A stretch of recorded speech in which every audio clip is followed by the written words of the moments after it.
man. Mostly you're delivering food. Yes, sir. You got a Just Eat bag. অবৈধভাবে food ডেলিভারির কাজ করার অভিযোগে বাংলাদেশি সহ 171 জনকে গ্রেফতার করা হয়েছে।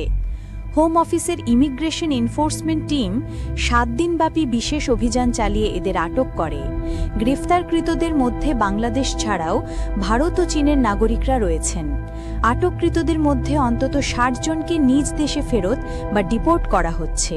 It is a problem, we're tackling it, and the crackdown continues on preventing those who do not have the right to work in the UK. Home office জানায়, গত নভেম্বরে এই বিশেষ অভিযানটি পরিচালিত হয়। এই সময় বিভিন্ন শহরে ডেলিভারি রাইডারদের থামিয়ে তাদের কাজের অনুমতি ও বৈধ কাগজপত্র যাচাই করা হয়। যাদের বৈধ কাগজপত্র ছিল না তাদের তাৎক্ষণিকভাবে আটক করা হয়। অভিযানের অংশ হিসেবে গত 17 নভেম্বর লন্ডনের নিউহ্যামের হাই স্ট্রিট থেকে 4 জন বাংলাদেশি ও ভারতীয় নাগরিককে গ্রেপ্তার করা হয়। তাদের ইতিমধ্যেই নিজ দেশে ফেরত পাঠানোর প্রক্রিয়া শুরু হয়েছে। সরকার জানিয়েছে, সোশ্যাল মিডিয়া গ্রুপগুলোর মাধ্যমে বৈধ কর্মীদের অ্যাকাউন্ট ভাড়া নিয়ে অবৈধভাবে কাজ চলছিল।